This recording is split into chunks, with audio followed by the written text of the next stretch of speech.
Hi, I'm Daniel Lucas, and welcome to Book 101 Review. Book 101 is all about the books that I've read for the last 40 years. And today I have my special guest. She is award-winning and best-selling author, no other than Miss Stacy Rowe. Yes. Hi, Daniel. Thank you so much for having me on. It's great to be here today. Welcome on Book 101 Review, Mrs. Stacy. So, do you have a pen name? Is that your pen name? Yeah, so I don't technically consider it a pen name. So as you said, my name is Stacy Rowe, but I publish under SR Fabrico. The SR stands for Stacy Rowe. My mom passed away when I was 21, and when I wrote my first novel, I decided to publish her initials would have been SR Fabrico. So I decided to publish under her name, basically, which is also my name. My legal name is Stacy Fabrico Rowe. And so I did not, when I wrote my first book, I didn't have any intention of writing additional books. Okay. And then, so I didn't think it would really be that big of a deal. I kind of did it as an homage to her. And then, I ended up publishing a lot of books, and I didn't want to change the name. So yeah, SR Fabrico. Plus, I mean, it's kind of cooler than Stacy Rowe, I think. Definitely. And thank you so much for sharing your knowledge and wisdom to the world, Mrs. Stacy. So today, let's talk about the writing process of all your books. Mrs. Stacy, was there a specific moment or book made you think, I don't just want to be read stories, I want to be one writing them? Yeah, so I think my first novel I wrote kind of as a story for my husband. I never had any intentions of publishing it, and I always call it a story. I gave it to him for Christmas to kind of just share with him the impact that he had on my life throughout our lives. And I wrapped it up, printed it out, 3-hole punched it in a binder, put it under the Christmas tree, and gave it to him for Christmas. And then that was around 2018, I guess. And then when COVID happened, I decided, you know what, let me dust that book off and give it a whirl, trying to publish it. So I did. That was The Secrets We Conceal. That was my debut novel. And after that is when I was like, man, this is a really fun process. I thoroughly enjoyed it, and I wanted to continue writing more. And then I wrote my my trilogy series, the Southport series, which Call Her Janie is the first one in that series. Very well said, Miss Stacy. How do you personally define the difference between someone who wants to be a writer and someone who actually is a writer? When did you cross that line for yourself? In my opinion, that's pretty simple. It's just writing. Anybody that, if you take time to sit down and write something, then you're a writer. If you want to be an author, then you need to publish. In my opinion, if you want to be an author, then you need to publish a book to be an author. But to be a writer, you got to just sit down and write. You got to do it, and that's the hard part, is putting the words on paper. I feel like a lot of times people are, they get in their own way to do that sometimes.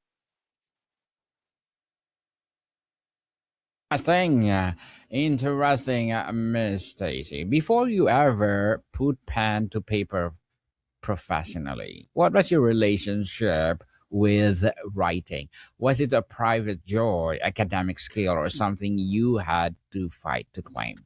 So you're gonna actually get a good chuckle out of this because I was actually more of a mathematician. I enjoyed numbers, and my degree in college was actually in math. I was a math teacher, and I did not like writing at all.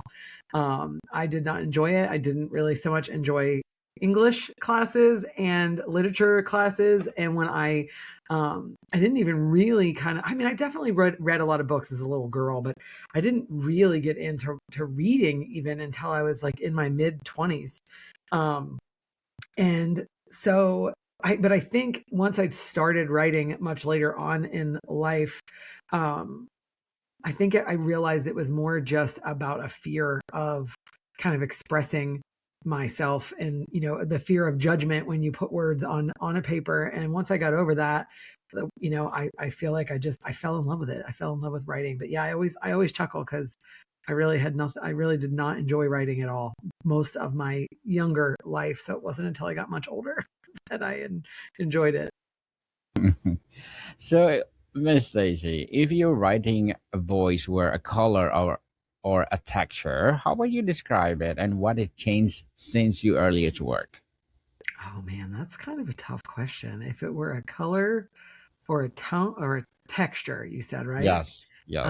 I feel like the texture would be um varying, if you will. So it would be kind of gritty at times, but then, maybe it would go into like a smooth spot and then back to gritty. And then a color, um, I feel like I would say blue. Blue indeed. I like blue color. Stacy, let's talk about the blank page. When you sit down to begin a new project, do you start with a rigid outline or a vague feeling or something single sentence that won't leave you alone? Yeah, so when I start to write a book, when I'm sitting down just to write whatever, I just sit down and write. But like sitting down to work on a novel, I generally have an outline that I like to work from. I kind of map out the key moment that's going to occur in each chapter. Um, that will change throughout the writing process, but I like to start there, and then I kind of every time I sit down to write, I focus on that chapter. That whatever the moment is in that chapter, and I kind of write to that moment and then the next chapter and so on and so forth, and that kind of moves the book forward. That also allows me to make sure that the ebbs and flows are kind of right. In the book you want to make sure that you keep the reader going, and the flow and the pace of the book is good. So I feel like doing the outline, for me, doing the outline first is better. But like I said, it'll change. Just because I started with a particular idea in the beginning doesn't mean that 3, 4, 5, 6 chapters in, it doesn't continue to evolve as I go. So I'm constantly writing and editing the outline, and changing as I go. Very well said, Miss Stacy. So, which one of your book that you can give a good example for that question? I would say that Call Her Janie, the first in my trilogy, the Southport series.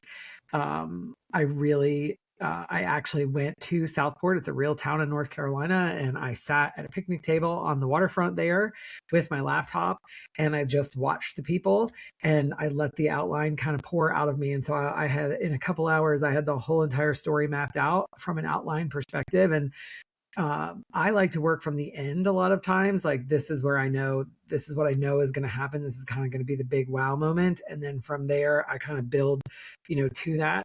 And then when I started writing that book, I decided that there was a whole lot more to tell. And that's actually how it turned into a trilogy. I did not sit down with the intent and the purpose of that being a trilogy to start with.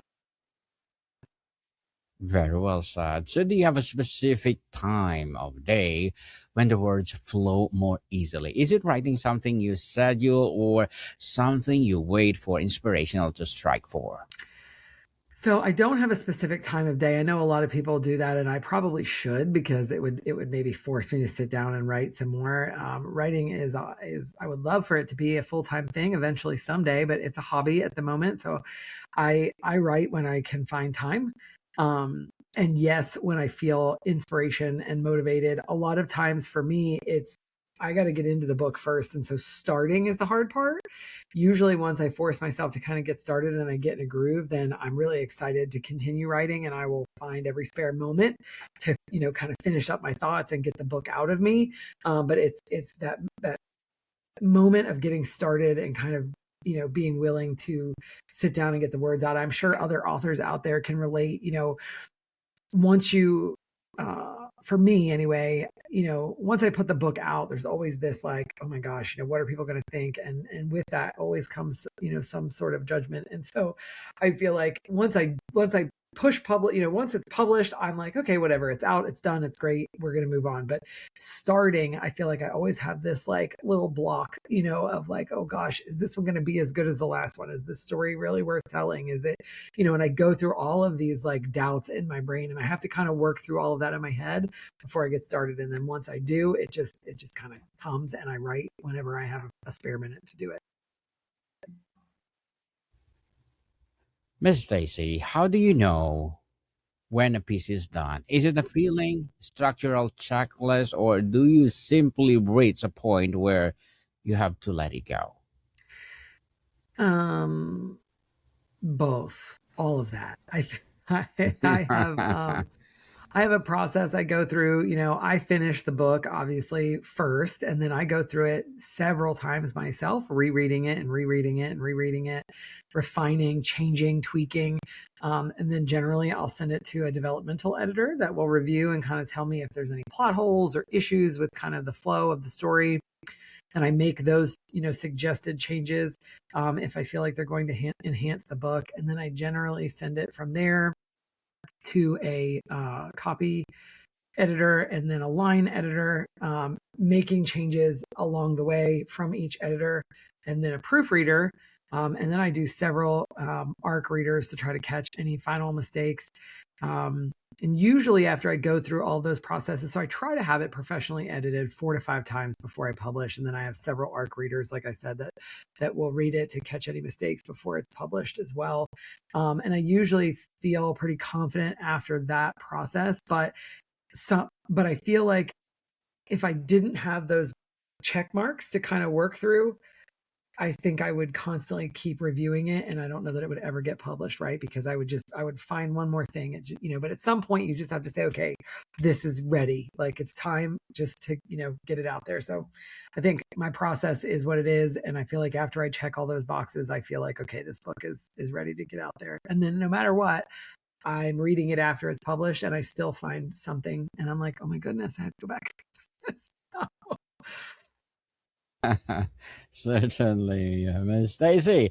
Every writer battles the inner critic. What does your sounds like, and what the tactics do you use to get it past it and keep the words coming? I think that mine is questioning, is the story good enough? Are people going to like it? Does it make sense? Is it worth telling? Am I really doing this? Is it really worth my time to spend? I love it, but I question, like, I have a limited amount of free time. Is this what I want to spend my time doing? And then sometimes I think I just don't feel the storyline. So the way I overcome all of that is, I am internalize things all the time. And so in my head, I will think through my story ideas, my characters, who they are, what they're overcoming, what I want people to feel when they're reading the book. And I will just churn and churn and churn all of that over in my brain until I'm excited about it. And then I'm like, okay, I'm ready to sit down and start telling this story. A lot of times too, I'll talk to my husband and I'll share a lot of my ideas with him as well. And, that helps me work out some of the things in my head that I'm not so sure about. And then, like I said, I get to a point where I'm excited about it. And then I'm like, okay, I'm ready to tell this story. Well, that's amazing, Miss Stacy. Writer's block, real or myth? Is it a real that what does look like for you? So I always kind of used to think it was a myth, but I feel like I'm having a little bit of writer's block right now, personally. I think it's more writer's burnout, actually. So right now it's basically every time I go to sit down at the computer, I don't feel like writing. Like I sit there and I kind of think and I stare and but none of the words I put on the paper seem to really be good enough or driving the story in the direction that I want it to go. And so then I'll stop writing. I think for me personally, it's not so much about, it's not a block from writing. It's about, it's a life block. I've got a lot of things going on and, I don't know. I'm struggling to kind of get through all of that to get back to, telling the stories that I want to tell. So I feel like it will come in its time when it's ready. Yes, definitely. So, has there been a project that you started and had to abandon? How did you make a decision to let it go? And did it teach you about your own process? So I did actually right before, so after my debut novel, I started writing another book that was kind of a similar nature. I didn't want to, I didn't want to necessarily stay in the same writing genre. So I was trying to write a book that would be kind of a bridge to where I wanted to get, which was romantic suspense or women's fiction. And I got about 13 chapters into that book and just decided that it wasn't really the right story to tell. I don't know. I just woke up one day and I'm like, you know what? It was a good story, but I was like, I don't think this is the story that I want to tell. And I just moved on to my uh, trilogy and started Call Her Janie. I just felt compelled to tell a different story and off I went. Writing can be lonely, isn't it, Miss Stacy? How do you balance the solitude the craft requires with the human need for connection and feedback? So I'm pretty lucky in the fact that my husband, he's a super awesome part of what I do, and he's a great supporter of mine. And so we talk about my books often as I'm writing them, and so the characters in the books kind of become characters like in our home, essentially. So I don't feel like I struggle from that very often. Lizzie is the main character and Call Her Janie, and everything that Lizzie would be going through, we would be discussing in the house. And oh well, this is what happened to Lizzie today. This is what Lizzie did today, or whatever. And anyway, so I don't feel like I have. I think I have a great support with him, and I don't have that issue, luckily. Well, congratulations for that. Congratulations, Miss Stacy. So tell us, what is the pioneer of all the star cheer all about? Yeah, so I, in my day life, I am a youth sports facility owner, cheerleading, dance, and gymnastics. I've been in that world for almost 30 years now. Um, and for work, basically for that part of my life, my friends were like, "You're a writer. You should write a book kind of for our sport, which is All Star Cheerleading." And I'm like, "Yeah, I'm a fiction writer. I write novels. They're two, drastically different things." They were like, "Well, come on, you can do it." So I did. So I wrote the Pioneers of All Star Cheer. It came out in September. There's a fabulous recording on our At the Modus Edge podcast on YouTube that people can go watch of the book launch. It was really cool. So basically, what the book does is it tells the chronological history of the sport and kind of how it got started, starting in the the late 1800s, where the very first cheerleader, happened, all the way up to the current time today, and how it all evolved to become this all-star cheerleading sport that we know. And then, in addition to that, I interviewed over 100 professionals in our industry in all-star cheerleading, and I tell several of their stories. So it's kind of entrepreneurial stories of how they got started and what their business is and how they grew it and the struggles, that they went through, and all of it, and the victories, and they give tips and words of wisdom and different things like that. So there's, like I said, the chronological history in the beginning, and then there's several chapters that are individual entrepreneurial stories from, key people who helped to develop the sport. And then at the launch party, we had everybody that was part of the book came, and we all celebrated and kind of honored, just everybody's part in building this sport from the ground up, which was pretty cool. So it was a labor of love, for sure. And also kind of part of the reason why I'm taking a small break from the writing right now. It's over Sounds 700. It's over awesome. 700 pages, that book, and so it was a lot of work. Definitely. How about Call Her Janie, Miss Yeah, so Stacy? Call Her Janie was the first book in my trilogy. It was my second novel, and it's one of my favorites. So my brother and his wife live in Southport, North Carolina, which is this tiny little beach town. It's really, really cool and unique and different. and I tell a story about Lizzie Levine, who was in New York, and she and her brother are they're only two family members. They lost their parents when they were very young, and she was working at a high-powered marketing firm in New York City. She had this great job. She had this great boyfriend who owned the marketing firm. He was a billionaire, so there's billionaire boyfriend action going on, and everything was going wonderfully until she got pregnant. And Gray, her billionaire boyfriend slash boss, did not want to be with her anymore. And so she decides to leave her job and leave her life in New York City. And she goes to Southport. She just shows up on the doorstep of her brother in Southport, North Carolina, to restart her life. And as you read the book, you start learning about her past with Gray and kind of how they got together, and, what happened and why she decided to leave and come to Southport, and her past kind of comes back to follow her. So it's definitely, I would say, women's fiction. There is some romance in it, some suspense for sure, some mystery and suspense. Very much a small town read. There's a lot of really great tropes. And then the second story goes into her, she meets a great guy in the first book, actually, that she starts to really care about, and they get engaged at the end of the book. And then in the second book, that storyline kind of develops, and her past is still lingering. Her ex-boyfriend, the billionaire ex-boyfriend, comes back, and there's a little love triangle situation. And then the third book is all about Janie, who is Lizzie's daughter. So it's a good story. It's really fun, and I had a really fun time writing that trilogy. It was a lot of fun to write, and it's had a lot of great reviews, a couple bad ones, but a lot of really great ones.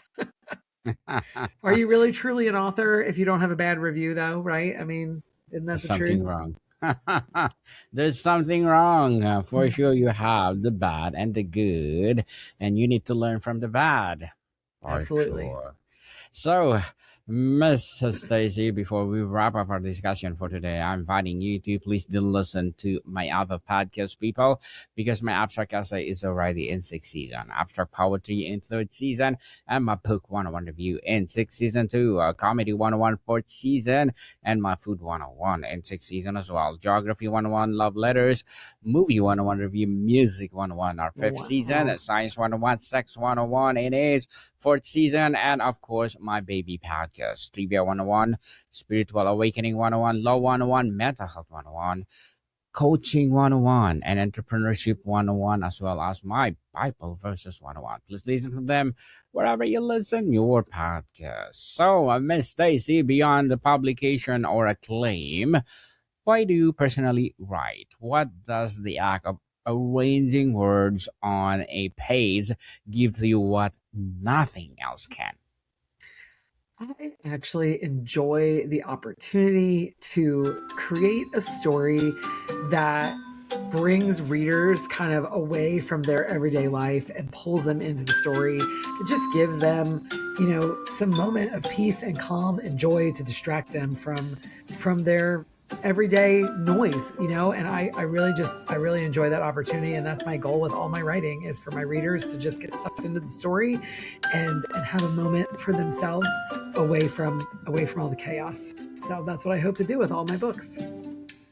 Away from chaos, that'd be something good. Miss Stacy, so can you please invite our listeners to support your books, your advocacy, or whatever projects that you're doing right now? Yeah, you can follow me on Instagram, Facebook, TikTok, LinkedIn at SR Fabrico author. It's SR Fabrico or SR Fabrico _ author.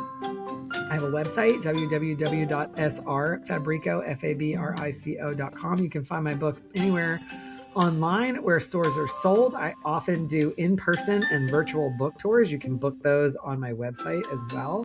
I love to talk to readers and share stories and just answer questions about my books and my writing. So I'm happy to help. And then I do have a series of sports journals for athletes to track their season and their progress throughout their year. So I sell those oftentimes to different sports industries for their athletes. So yeah, I've got all kinds of things. I love to help others, and I love to talk about books.